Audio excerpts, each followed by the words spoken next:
All right, so we've got a mountain of material here on the future of work, and we're going to help you make sense of it all. We know you're curious about what's coming next. So we dug into that interview with Nila Richardson you mentioned. She's the chief economist over at ADP. And we combined it with a bunch of other reports you've been looking at. Buckle up, because it looks like 2025 is going to be a huge turning point for jobs. Yeah, what really jumped out at me was how a couple of major trends Neela talked about are all kind of converging at the same time. You've got these massive demographic shifts happening, like the baby boomers are retiring and Gen Z is entering the workforce. And at the same time, we've got this explosion in AI, especially generative AI, that's poised to completely change how we work. Yeah, and remember that World Economic Forum report you sent over? Yeah. They're predicting something like 78 million new jobs by 2030. But get this, almost 40% of the skills needed for those jobs haven't even been invented yet. That's wild. How are you even supposed to prepare for that? And that's where Neela's insights get really interesting. She's saying that it's going to be less about specific technical skills and more about those really human abilities, the kinds of things AI can't replicate, like creative problem solving, collaboration, being able to adapt. It's not just about knowing the right answer, it's more about knowing how to learn and how to adapt super quickly. So it's almost like learning how to learn is going to be the most valuable skill. Maybe my philosophy degree will finally come in handy. But seriously, how do we even start to understand how fast things are changing? Well, Neela has some pretty practical advice for both workers and leaders. Like for individuals, she's really emphasizing continuous learning and upskilling, and that's not just some vague suggestion either. Research from ADP shows that workers who are actively upskilling can actually increase their wages by something like 37%. Wow, that's a pretty big jump. But I guess it makes sense. If you're always learning and growing, you're going to be way more valuable to employers. Exactly. And for leaders, Neela is really stressing the importance of transparency and trust. She argues that leaders need to clearly communicate the what, the why, and the how of any changes to their teams. If people understand the reasons behind the changes and feel like they have some input, they're way more likely to buy in and adapt. Oh, yeah, that definitely resonates with me. I remember my last job, there were all these changes happening, but nobody ever explained why. It felt chaotic and demoralizing. Yeah. Looking back, clear communication would have made a huge difference. It's all about building that sense of psychological safety and having a shared purpose. When people feel trusted and empowered, they're way more likely to embrace change and really contribute their best work. Okay, so we've got this massive skills gap coming up and the need for everyone to be constantly learning and adapting. Yeah. But what about the actual jobs themselves? What are we going to be doing in this AI-powered future? Well, that's the tricky part, right? A lot of those jobs don't even exist yet. But Neela points to a few areas that are going to be huge. One is obviously anything to do with AI and data science. But she also talks about the growing importance of what she calls human-centered roles. These are jobs that require empathy, creativity, and those complex problem-solving skills. So even though AI is taking over those routine tasks, the things that make us human are becoming even more valuable. It's almost like a pendulum swinging back in the other direction. You got it. And Neela isn't just talking abstractly either. She has specific examples from ADP's research, things like customer experience designers, digital marketers, and even some specialized healthcare providers. These jobs are in high demand now, and they're projected to grow a lot in the next few years. So if you're someone who loves working with people and thinking creatively and solving problems, the future might not be as bad as you think. But what about the rest of us who are feeling a little anxious about all this change? How do we even know if our current skills will be relevant in the future? That's where this thing called ADP's skills ontology comes in. It's basically a map of the entire universe of skills. It shows how different skills are related and how they can translate into different jobs. It's like having a GPS for your career, helping you figure out new opportunities based on your existing skills and experience. That sounds really helpful.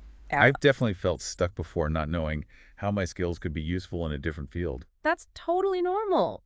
And the skills ontology can be a game changer if you're feeling lost or unsure about your career. It can show you skills you might not even realize you have and how those can lead to some pretty cool new opportunities. Okay, so say I'm a writer and I'm a little worried about AI taking over my job. Could this tool help me figure out how to use my writing skills for a career in like marketing or UX design? Absolutely. The skills ontology can pinpoint the specific skills you've honed as a writer, things like communication, storytelling, empathy, and then it can show you how to use those in other fields. It can also point out any gaps in your skills and direct you towards resources for training or upskilling. Makes sense. But what about all the hype around soft skills? Are those really as important as technical skills in this new world of work? Nila is a huge believer in the power of soft skills. As AI takes over more routine stuff, she says those uniquely human skills are going to be even more important. Things like communication collaboration, critical thinking, emotional intelligence. She even jokes that we haven't seen two AI chatbots successfully hosting a podcast and charming their audience yet. Huh. Yeah, there's definitely something to be said for the human touch. But we should be careful about oversimplifying this soft skills thing. It's not just about being nice. It's about communicating your ideas, effectively building relationships, navigating tough situations, inspiring others. These are really valuable skills, and they're not always easy to develop. You're totally right. Soft skills are often undervalued because it's hard to measure them, Right. but they're absolutely essential in any field, especially in a world where collaboration and human connection are becoming more important. So we've got this perfect storm brewing in 2025, demographic shifts, rapid advancements in AI, and a growing skills gap. Uh-huh. But it sounds like there's also a kind of opportunity for those who are willing to embrace change, develop those human skills, and use tools like the skills ontology. I'm actually starting to feel a little less worried and a little more excited about the future. That's the spirit. And Neela would be pumped to hear that. She really believes in human ingenuity and adaptability. And she's convinced that we can not only survive, but thrive in this new world of work, as long as we're open to lifelong learning and collaboration. It's funny, when I think of economists, I picture someone really data-driven, maybe kind of dry. But Neela's not like that at all. She actually started out in philosophy and get this competitive impromptu speaking. How do you go from that to being an economist? It's pretty wild, right? She talks about how those early experiences might seem totally unrelated to economics, but they actually shaped how she approaches data analysis and communication. Oh, yeah. I'd love to hear more about that. Well, just think about impromptu speaking. You have to think on your feet, process info super fast, and make your ideas clear and convincing. Those are like essential skills for an economist who's constantly digging into data and trying to figure out these complex trends. That's true. I never thought about it that way. It's like connecting the dots and telling a story with data. Exactly. And she says her background in philosophy gave her this framework for thinking critically and understanding these big, complex systems.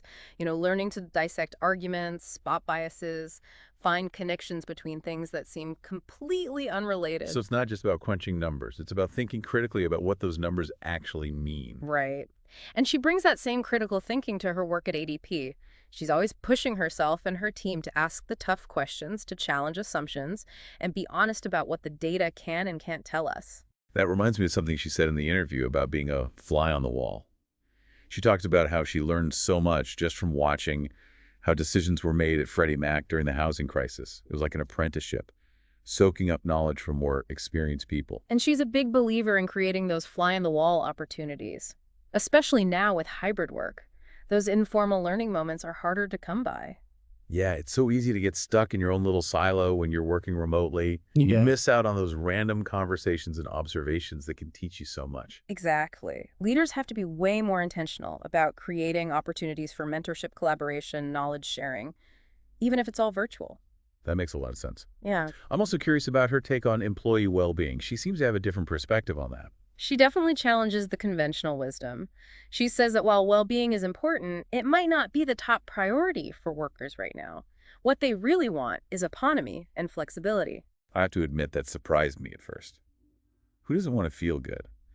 But I guess after everything we've been through, people just want to feel in control of their lives. That's exactly her point. Workers want to feel empowered to make their own decisions about how, when, and where they work. They want to be trusted to manage their own time and their own needs. I get that. I've always been someone who needs flexibility and autonomy.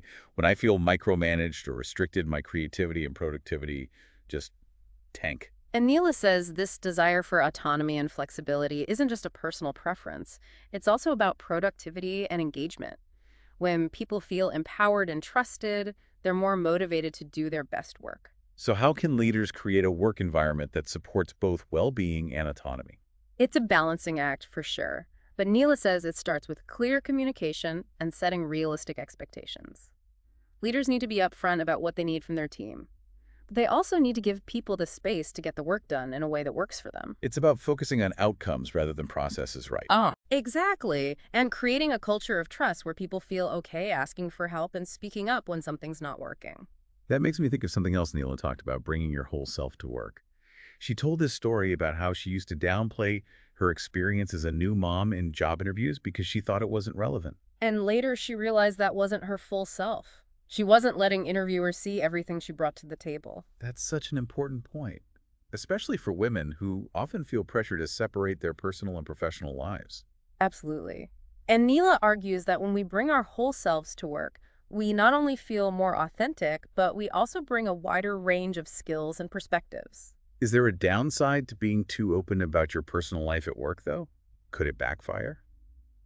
That's a good question. We need to be mindful. There are definitely times when it's appropriate to keep some boundaries between work and personal life.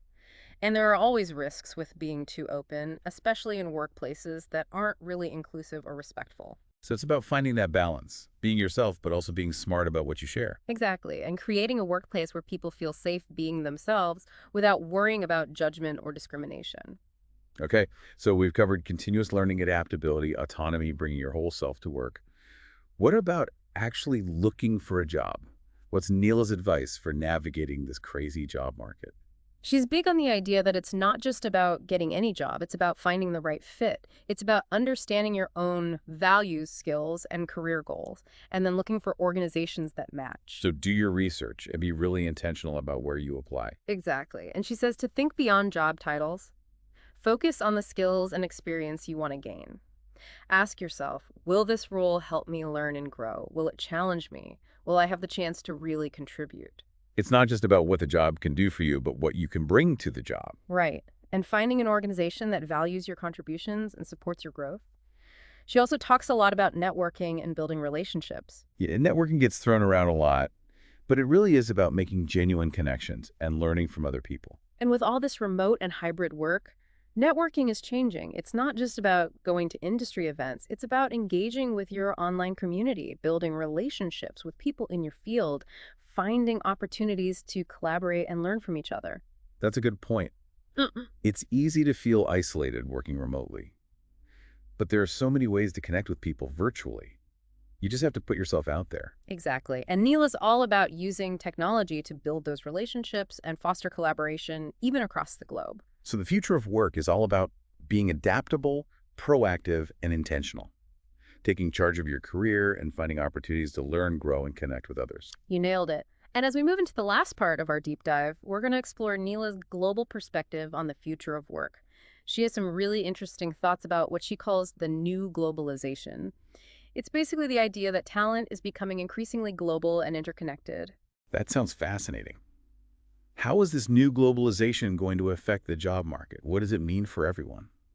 Buckle up, because it's a wild ride. Neela paints this picture of a future where location doesn't matter as much, where companies hire talent from all over the world, and collaboration happens seamlessly across cultures and time zones. It's both exciting and a little scary, but it's definitely coming. All right, so you've got me hooked on this new globalization idea. What exactly do we mean by that? It's a pretty big shift. Basically, we're moving beyond that old model of globalization where it was all about moving stuff like goods and money around. The new globalization is all about the flow of talent and ideas. So instead of companies shipping products across borders, they're tapping into talent from all over the world. You got it. And technology is making it all happen. Think about all the advances we've seen in communication tools, remote work platforms, AI-powered translation. It's easier than ever to work with people from anywhere. I can see how that's huge for both individuals and companies. Like for individuals, you're not limited by where you live anymore. Exactly. You could be in a small town working for a company on the other side of the planet, or working on a project with a team from a bunch of different countries. It sounds amazing, but also kind of overwhelming. How do you deal with all the cultural differences and communication barriers? That's where those soft skills come in, big time. Neela's point is that with all this cross-border collaboration, empathy, communication, and understanding different cultures are super important. So it's not just about your technical skills. It's about connecting with people, understanding their perspectives, and building trust, even when you're from different backgrounds. Exactly. And being adaptable and open to learning new ways of working. This new globalization means you got to be okay with not knowing everything and be willing to see things from different angles. So it's not just on individuals to adapt. Yeah, Companies need to change too, right? absolutely. Hmm. Neela says companies need to develop a global mindset. They have to be open to diversity, not just in terms of demographics, but in terms of different ideas and perspectives, too. And create workplaces that are inclusive and supportive of people from all different backgrounds. Exactly. And they need to figure out how to manage teams spread out across time zones and continents. It requires a whole new way of leading and structuring organizations. This new globalization is really going to shake things up. Yeah. But it also sounds like there's so much potential for those who are ready for it. Neela's super optimistic about it. She thinks it has the power to connect talent and ideas in ways we haven't even thought of yet. But it's not all sunshine and roses, right? What are some of the potential downsides? One concern is definitely increased competition. With a global talent pool, people might find themselves competing with people from all over the world for the same jobs. That makes sense. Yeah. It puts even more pressure on people to keep learning and developing their skills to stay competitive. And there's always the risk of cultural clashes. When people from different cultures work together, misunderstandings and conflicts can happen because of different values, communication styles, or expectations. So both individuals and companies need to work on their cultural intelligence and learn how to navigate those differences. Exactly. And companies need to build workplaces that are respectful of all cultures. What about the impact on local economies? If companies are hiring more globally, could that mean job losses in certain areas? That's a valid concern, and it's something policymakers need to be thinking about as they try to figure out this new globalization. It sounds like there's a lot to think about, Mhm. but I'm also feeling pretty excited about the possibilities. It's like we're on the edge of a whole new world of work, and we have a chance to make it work for everyone. I feel the same way, and I think Neela would be excited too. She really believes in our ability to overcome challenges and create a better future by working together. So as we wrap up this deep dive into the future of work, what are the key things our listeners should remember? The biggest thing is the pace of change. It's not slowing down, so we need to be lifelong learners and be ready to adapt. And those human skills, communication, collaboration, critical thinking, empathy, those are going to set us apart in a world where AI is taking over more and more routine tasks. We also need to be ready for this new globalization and all the opportunities and challenges it brings. So developing a global mindset, embracing diversity, and getting good at understanding different cultures are crucial. And the future of work isn't set in stone. We get to shape it through our choices, our actions, and our willingness to work together. You said it. The future of work is something to be curious about and to approach creatively, and most importantly, to build together with a sense of purpose. Well, that about wraps up our deep dive into the future of work. We hope this has given you some food for thought and some inspiration as you navigate the exciting changes ahead. And remember, the future is ours to create. So let's get out there and build a future of work that's meaningful, fulfilling, and works for everyone.